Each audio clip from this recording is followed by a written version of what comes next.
Good evening, everyone. I'm Zen Master Sebastian Rizzon, founding master of the Zen Art Center and the Mindlightway School of Zen. I lead these guided meditations on the first Thursday of every month, and I hold a Dharma talk and group meditation on the third Thursday of every month at 7 p.m. And you can also find these streamed live or anytime after on the Zen Art Center YouTube channel. And this guided meditation will be followed by a Q&A, so if you have any questions about anything I say or anything else related to Zen, feel free to ask those at the end.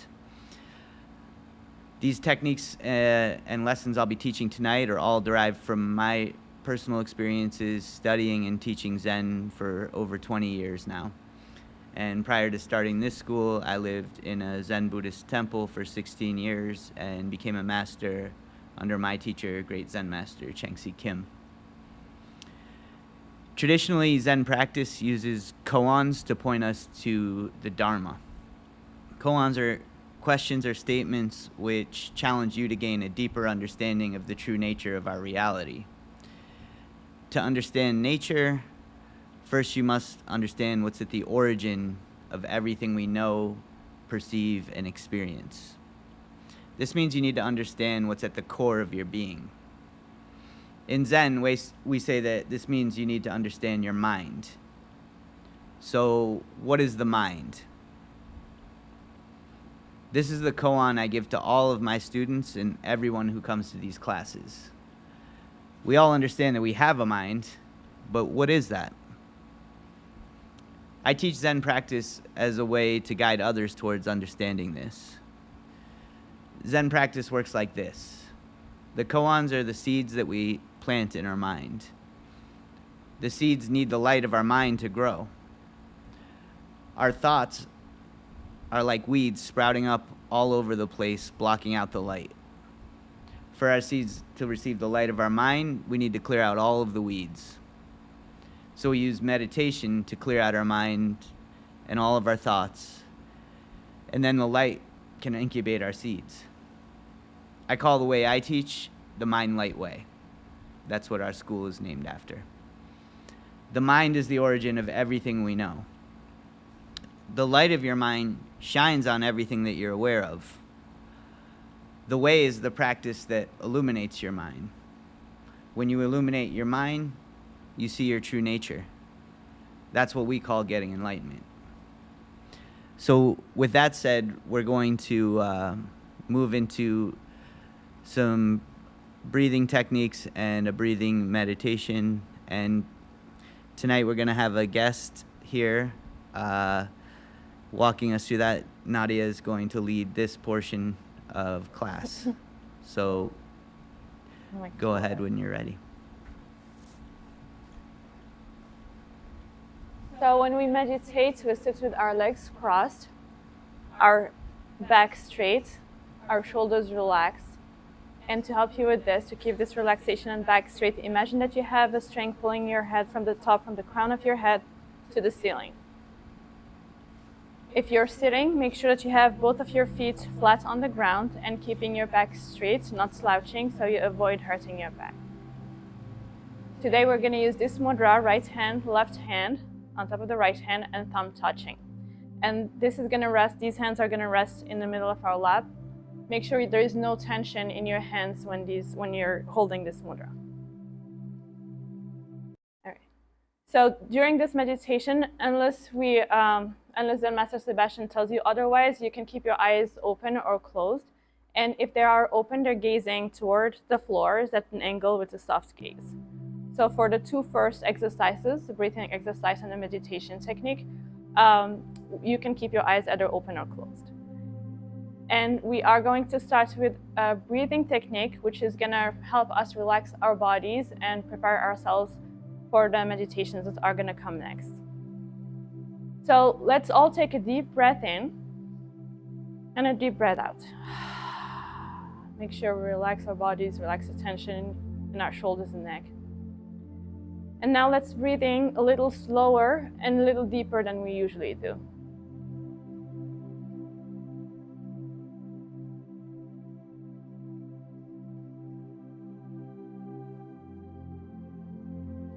Visualize your heart at the center of your chest.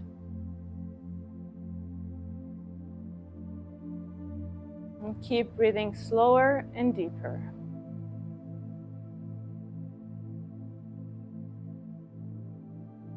Feel the air come in through your nose and mouth and gather all the energy from your brain, moving that energy from your head to your heart.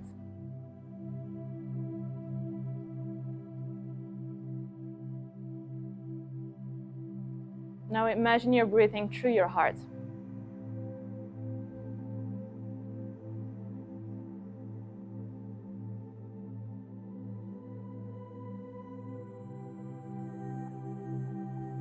And keep breathing slower and deeper.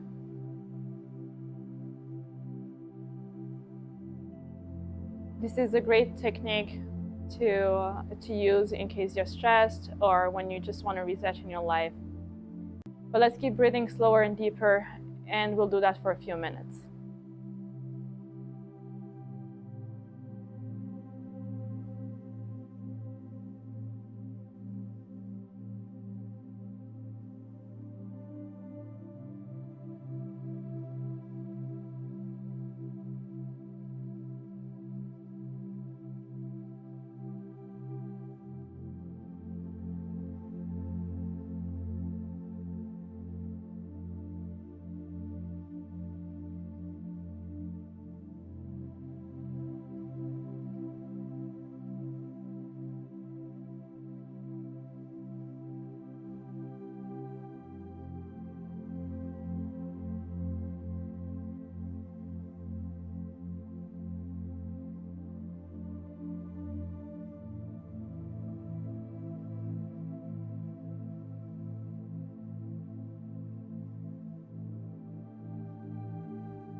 Now we will move to the first meditation of this class, and it's a breathing meditation. So we are going to use our breath as our mantra. Traditionally in Zen, a mantra is a short sentence, a short phrase or word that we use to focus on and to push all the other thoughts away. For this first meditation, we will use the breath, and specifically counting our breath as our mantra. So we're just simply gonna sit still and quietly count our breaths in our mind. And make sure you focus on your breath. If you lose count, that means that you lost your focus. And that's okay. Just pick it up and start counting again. And we will do that for a few minutes.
All right, you can now open up your eyes.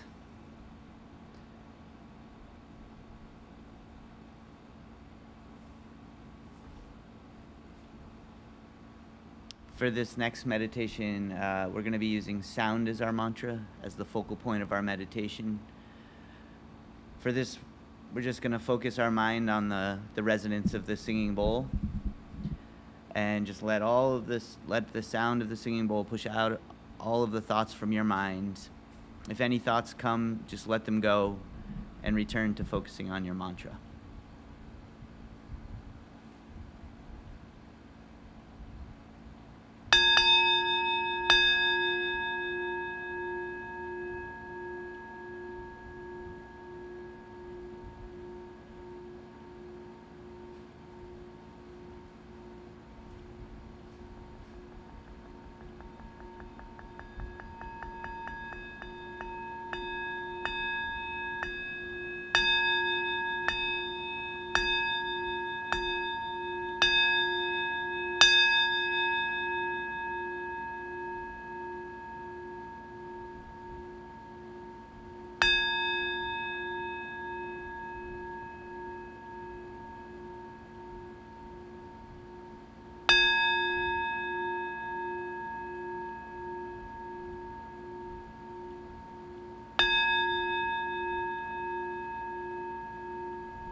All right, you can open your eyes.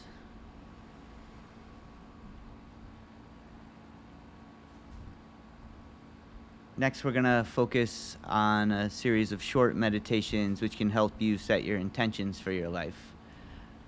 For the first meditation is meditation on gratitude, and we're just going to take a few minutes to remind ourselves of the reasons that we have to be grateful and give thanks within our mind.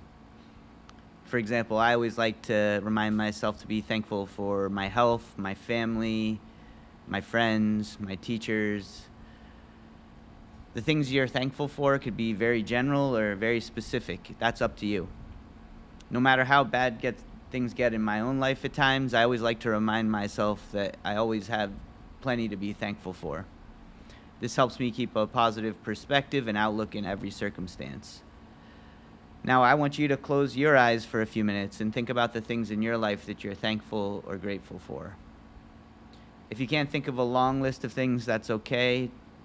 Just repeat a few things in your mind that you're thankful for as if they are your mantra.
In the next meditation, I want to focus on forgiveness. This can be a really difficult one.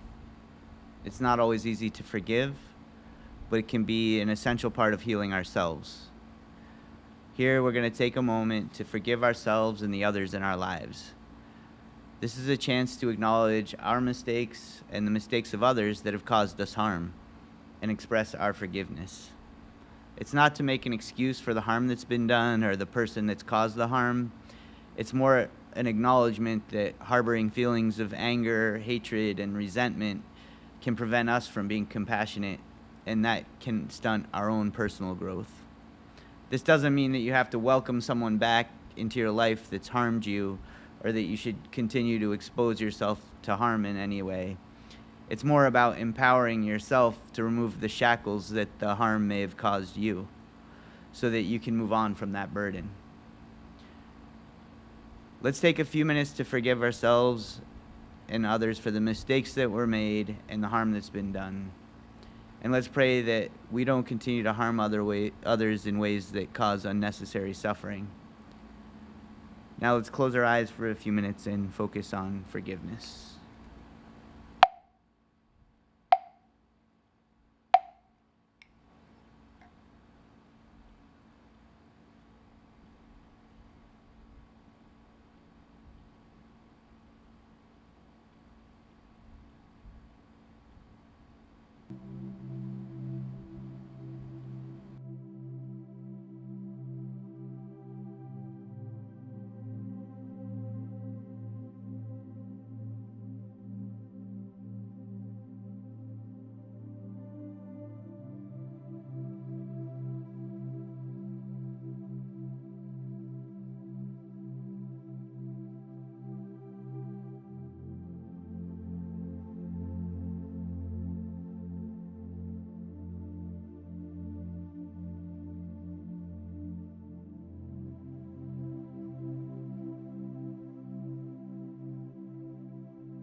Now we're going to focus on our prayers. You can pray for yourself, the world, and the universe. I usually pray for good health, happiness, and success in my endeavors. I also pray for the good health of my family and friends and good fortune for all of them. And I also pray for enlightenment for everyone in the world. You can pray for a friend or a family member who's sick. You can pray for peace and harmony in the world. You can pray for anything you want. When you pray, the air collects all of your prayers and brings them out into the world where they gather and create potential. The more you pray, the more potential you create. So let's just take a few more minutes to focus on our prayers.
The gratitude and prayer meditations are something I do every day before I bow and chant, and the forgiveness is something that I focus on whenever I'm feeling any anger or resentment. Today we've planted the seeds which affirm ourselves, our gratitude, and our ability to forgive, and also our prayers. Now we're going to move into a traditional mantra meditation to clear our mind of the extraneous thoughts that we have. This will allow the seeds that we want to grow and nurture to become the beautiful flowers that we imagine. You can use the previous techniques to set your intentions and create clarity in your life.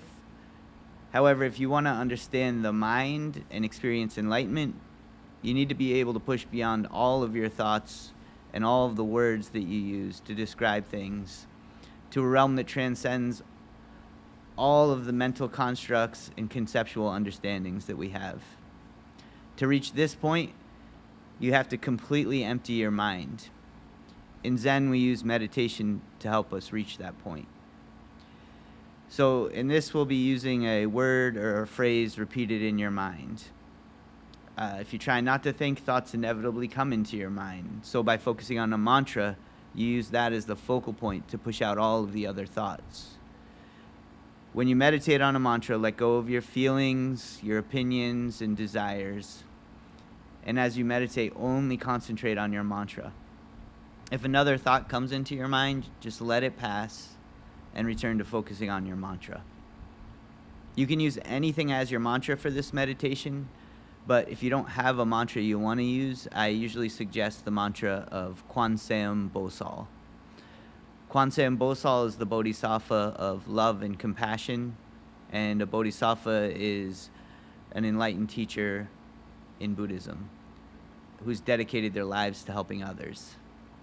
Kwanseum Bosal is often depicted with thousands of eyes and hands, and is said to be able to see the suffering of everyone and help those who call out her name.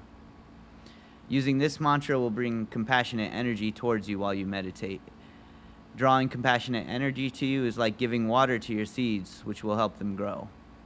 So once again, that mantra is Kwanseum Bosal.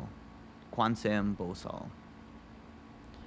Now we'll just meditate together for a few minutes here.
So everything you think and do starts in your mind.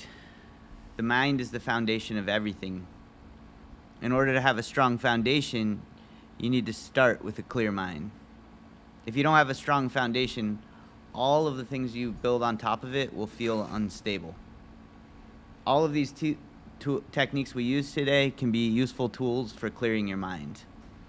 Having a clear mind can have all sorts of practical benefits in your life. It sharpens your ability to focus and concentrate. A clear mind leads to clear thinking, which helps you make better decisions. If you make better decisions in your life, you'll have less stress, less anxiety, and less sadness about regretful things you do. But if you just sit and meditate the whole day, you can't just do that. You have to live your life. You have to do all kinds of things just to survive. Everything you do and everything you think about fills your minds with things. And so you need to clean it out. If your body's dirty, you take a shower. A lot of people take a shower every day. Then their body's always clean. That's the process for cleaning your body. But what's the process for clearing your mind? You need to have a process. One of the most effective ways you can clear your mind is by making some of these things part of your routine, just like taking a shower and brushing your teeth. My suggestion is to start doing a few of these techniques every day.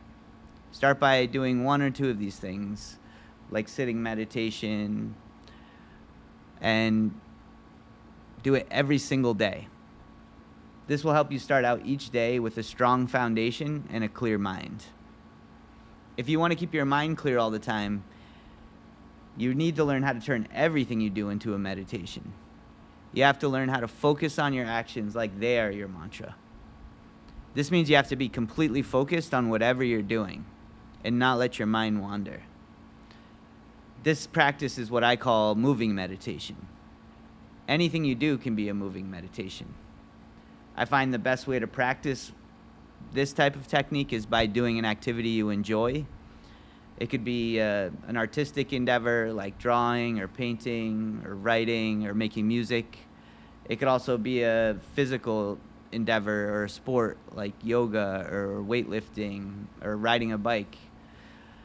Engaging in a physically challenging activity will also make your body stronger, which is vital for maintaining your mental health. Even walking can be a form of meditation if you engage all of your senses on your surroundings. This elevated awareness will enrich your experience of everything going on around you. Consistent practice is the key to making these techniques work for you. These types of practices will help you learn to be present in every moment. Then eventually you can turn everything you do into a meditation. You can be meditating while doing your dishes, cleaning your room, gardening, or the work you do at your job. Learning to harness this type of concentration and focus will make you better at everything you do, and it will help you clear your mind. If you practice like this, you'll develop a routine that's constantly clearing out your mind no matter what you're doing. This will make your foundation incredibly strong and stable. If you take anything from this class today, remember this process. Plant your seeds, set your intentions, and keep challenging yourself to understand the deeper truth of nature. Then clear your mind.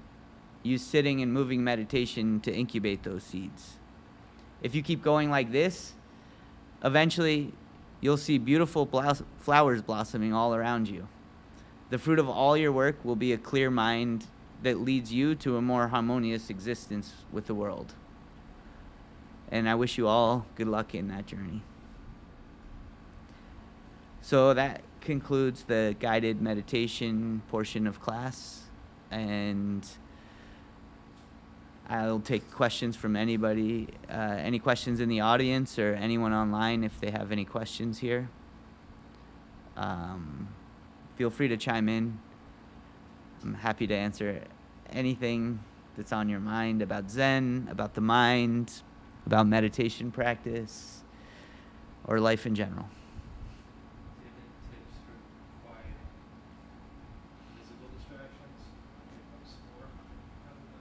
If you, what was the last part? If you're what? Saying like the thought comes in to let it go. Yep. But how do I let it go? An ache. Yeah. Yeah. So and this is like while you're sitting in meditation, Yeah. right? Yeah. So I'm just gonna repeat the question in case it didn't get on the mic. But the question is, how do you get? What was my advice, I guess, for physical distractions when you're sitting in meditation? And if it's a sound or something, I think just try to ignore it as much as you can. Sometimes we get a little noise from the neighbors here, so we'll get a little real practice in real life here if you keep coming. But yeah, if it's an ache, I don't know if we said this today, but I usually try and say this. If you feel uncomfortable, you get up and stretch out. And just come back and go back to your meditation. Don't be too attached to your sitting so that you're hurting yourself or your knees aching. I mean, if it's a little minor thing like an itch on your nose or something, maybe you can try to ignore that and just see if you can focus through that. But if you're really uncomfortable, I say just adjust your position, stretch your legs out, stand up for a second, and then just come back to it. You can't control the outside world, but the goal is to try to control ourselves and our reaction to it. And I think it's wise to react if you're experiencing especially like a lot of pain. Don't push through it, and then try and come back. Try and find a little bit more comfortable position. You can try out different positions. You can also, a lot of people have physical ailments which prevent them from sitting a certain way. You can sit on a chair if that's better for you. Just try to keep a good posture so you're not slouching. I usually say try to keep your feet flat on the floor. You can also meditate while you're lying down. It's a little harder not to fall asleep, but my teacher used to say if you fall asleep while you're meditating, then your sleep becomes meditation. So, yeah, but that would be my general advice is, for the small things, try to push through it. But if it's really uncomfortable, just stretch out a little bit and then try to come back and be a little more comfortable and stay focused.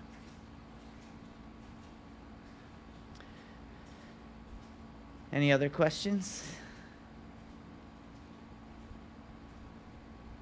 This is my favorite part if you have questions, so.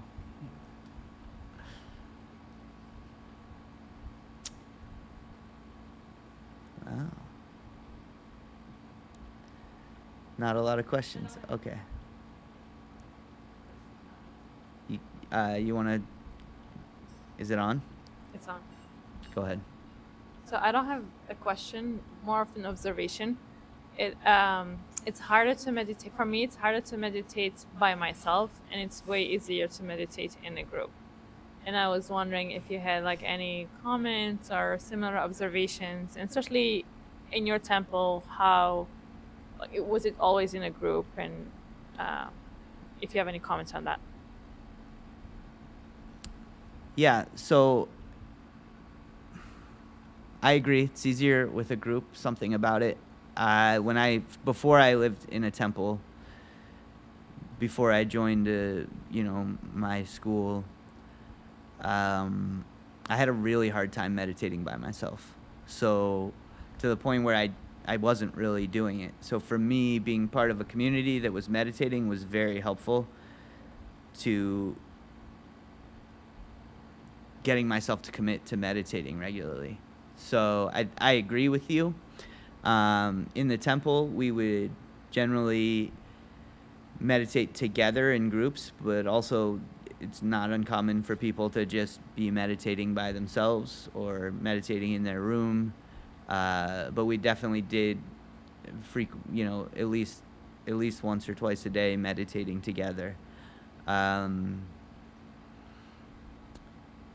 And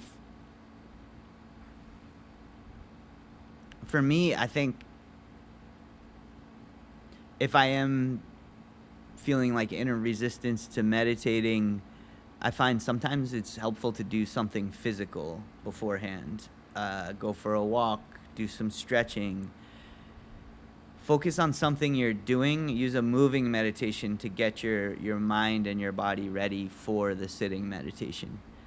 For me, if I just sit down, especially, when I was like coming out of a stressful day at work or something like that, it's really hard just to sit down and go from like 100 to 0.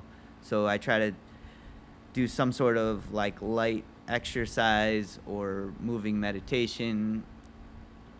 You could also use like an art form, like drawing a little sketch or something that's focusing your mind on your actions, writing, something like that, and then try the meditation. But I definitely find when it is an issue, like the physical preparation, and that also might help with what you were asking about, like the pain and physical distractions, helping you work through those and getting yourself more prepared for that. You want to ask a question or follow up? You look like you had something. Oh, okay. Do you want to go? Okay. Yeah, happy to. Any more questions? About anything I said, any of the techniques? Anything easy or hard out of today's practice?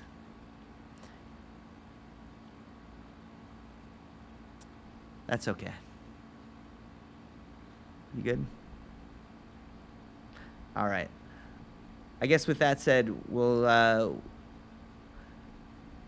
finish up here. I just do have a few closing announcements. I hold this meditation on the first Thursday of every month. I also hold Dharma talk and meditation, where I talk more specifically about Zen practice, Zen philosophy, the mind.